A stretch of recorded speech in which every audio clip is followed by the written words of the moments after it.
Mix 104.1, Boston's best variety. It is Gregg Daniels, and joining us this afternoon, one of our faves here at Mix, and he is an American Idol champion, season 14, Nick Fradiani. What's up, guys? How you doing? How you doing, man? Good to see you again. Welcome back to Boston. Good to be back. It's always a pleasure to see you. Last time you were here, you did a Mix Lounge for us, and I just wanted to tell you this. So you're kind of doing your sound check thing, and you break out into this version of "Purple Rain" by Prince. All right. And it's right after right after he died. Right after he died, yeah. So you're doing that. I was just stunned watching you do that.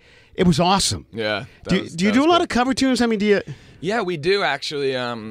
I mean, because I only have one album out. I was in a band, so we do a lot of, some of our old songs from that band. But yeah, if I play an hour and a half show, I need to throw in some songs that are, you need to throw in some cover tunes. And I think people enjoy it too. People like to hear your take on different classics. So yeah, we do Purple Rain sometimes. You killed that, man. Wow. Thank you. That was actually the first. I think that's right when we were trying to learn it, because we ended up playing it like a week or so after that. So we were just rehearsing. But yeah, I like to do covers. We're working on one right now. We're doing. What's the new one? Oh, I'm doing "Dancing in the Dark" by Springsteen. Are you really? Yeah, I'm upset. I'm on a Springsteen kick right now, so I've been like, I always obsess over an artist, and then I'll listen to him for like, I'll wear it out for like a month. Listen to everything. Yeah, just get into it. Yeah, it was Petty the month before. And it'll always like, that's okay. That's how it goes. So I saw you do on your Facebook page. I saw you do a cover of Ed Sheeran's "Castle on the Hill." Yeah. That was great, man. That sounded good. Yeah, he's great. I really like that whole album. It's funny that I was just talking about Springsteen, because I listened to him do an interview, and he said on that song he was actually thinking of, he just started listening to Springsteen and was listening to The River, and then that kind of inspired him to write that song. So, Ed Sheeran? Yeah. Wow, Castle on the Hill? Wow. Yeah, he said he got inspired by The River, and that's kind of where he started wanting to go with the idea of Castle on the Hill. So it's funny, you said you're kind of obsessed with the album. I am too. The Divide album by Ed Sheeran. It's awesome. He's as good as it gets. I mean, I think he's as good as it gets, and he's just totally original and definitely inspiring for an artist and a songwriter this day and age. So he's really cool, and he's just a normal guy. That's what you like. You just know that you could just go and hang with him or something, and I think that's what makes him so appealing to. It's cool too, because like old people like him, kids everybody, like him. It's everybody crosses over. Yeah, it's definitely a cool thing. Kind of funny story about Ed Sheeran. He when he first started out, he played our conference room, our mix lounge. There were 10 people in there. A couple of years later, he's at Gillette. Last year playing Gillette Stadium. By himself, doing Wembley alone. Yeah, I mean, it's insane. It's definitely something to look up to. It's cool. Well, let's chat about American Idol. You were the champion back in 2015, season 14. Yeah, so that's like almost 2 years ago. Yeah, in May it'll be 2 years. So now you're removed from it a little bit. Mm-hmm.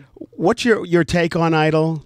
What is I had a great experience on the show itself. It was a really it was a life-changing moment, and it was, really cool. I definitely improved as a performer and got to meet so many crazy, talented, amazing people. So that was great, And then it's definitely it has its difficulties post-show. I think that's where you kind of see where it can be a bit difficult. So that's what I've had to, go through. You go through some ups and downs afterwards. Like what, for example? What are you talking about specifically? Well, you just get put in weird positions. And I think it's happened for the last few winners. I think you're expected to be a huge star, either from The Voice or from American Idol, just because you win that show. And it's really, you're still starting new. You know what I mean? Like, you still need that big song. And so sometimes I think the pressure is a little more, but I think overall, though, it was what I want. I'm happy that I did Good, it. You know what I mean? So I'm happy with the record, and it was cool. It was a great experience. I think what happens is the expectations are high because you have people like Carrie Underwood and for sure. But at Kelly that point, Clarkson, the show was who such blew a up. Yeah, exactly. It was such a different. They had 25 million viewers. It was like the Super Bowl back then with those. So. Compared to ours, which was far less. What was it? Do you know how many were watching? We're watching? Yeah. I know the finale must have been good. 20 minutes close. No.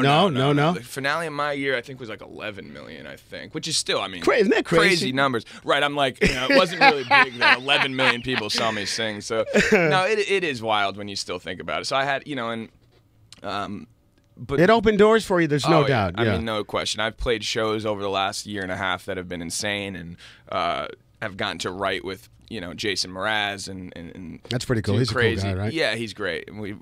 He wrote the title track of my record with me, and just a lot of great things. A lot of great doors have opened.